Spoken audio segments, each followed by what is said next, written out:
സദാക്കൾ കട്ട കാശ് സുരേഷ് ഗോപി തരണോ?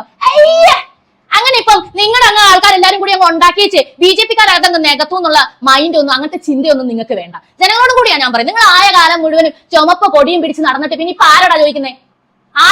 ഞങ്ങൾക്ക് അത് കിട്ടുന്നില്ല, ഇത് കിട്ടുന്നില്ല, താന്ന് ആരോടാ ചോദിക്കുന്നത്?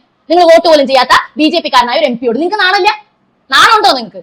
നിങ്ങളല്ലേ പറഞ്ഞത് തൃശ്ശൂർക്കാർക്ക് അബദ്ധം പറ്റി എന്ന് പറയുന്നവരാണല്ലോ കാര്യം കാണാൻ അങ്ങനെ പുറകെ നടക്കുന്നതാണോ നിങ്ങൾക്ക്? നിങ്ങൾ വോട്ട് ചെയ്തോ? നിങ്ങൾ സപ്പോർട്ട് ചെയ്തോ? ഒരു വാക്ക് അദ്ദേഹത്തെ പറ്റി നല്ലത് പറയുന്നുണ്ടോ? ഇപ്പൊ ഈ അമ്മച്ചി തന്നെ സുരേഷ് ഗോപി അദ്ദേഹം പെരുമാറിയത് മോശമായിപ്പോയി. ആ വീഡിയോ മുഴുവനായി ഞാൻ കഴിഞ്ഞ വീഡിയോയിൽ പ്രദർശിപ്പിച്ചാണ്, നിങ്ങൾ കണ്ടതാണല്ലോ. എന്താണ് മോശമായി അദ്ദേഹം പറഞ്ഞത്? അവർക്കിപ്പോഴും CPM-കാർ ഈ പൈസ കട്ടതോ, അവരെല്ലാം ഈ പാർട്ടി കളികൾ ഇതിന്റെ ഇടയ്ക്ക് കളിക്കുന്നതോ, ഇവരുടെ പൈസ അവർ തിരിച്ചു തരാത്തതോ ഒന്നുമല്ല വിഷയം. അവർക്ക് വിഷയം സുരേഷ് ഗോപി അവർക്ക് പൈസ കൊടുക്കുക. അവർക്ക് ഇത്രയേ ഉള്ളൂ. അതായത് ഇവിടെയുള്ള ഒരുപാട് ആളുകളുടെ ആഗ്രഹം അതാണ്, സുരേഷ് ഗോപി ചെയ്യണം, സുരേഷ് ഗോപിയുടെ ഇന്ന് അതങ്ങോട്ട് ഈടാക്കാം. അങ്ങനെയുള്ള ആഗ്രഹങ്ങളൊന്നും വേണ്ട. അദ്ദേഹം കഷ്ടപ്പെട്ടതും ഇപ്പൊ കഷ്ടപ്പെടുന്നതും ഇനി അങ്ങോട്ട് കഷ്ടപ്പെടുന്നതും പാർട്ടിക്കാരുണ്ടാക്കി വെച്ച ഡാമേജുകൾ നികത്താനല്ല. നിങ്ങളൊക്കെ പാർട്ടിക്ക് കൊടി പിടിക്കാൻ പോകുന്നതിന് മുമ്പ് നിങ്ങൾ ചിന്തിക്കണമായിരുന്നു.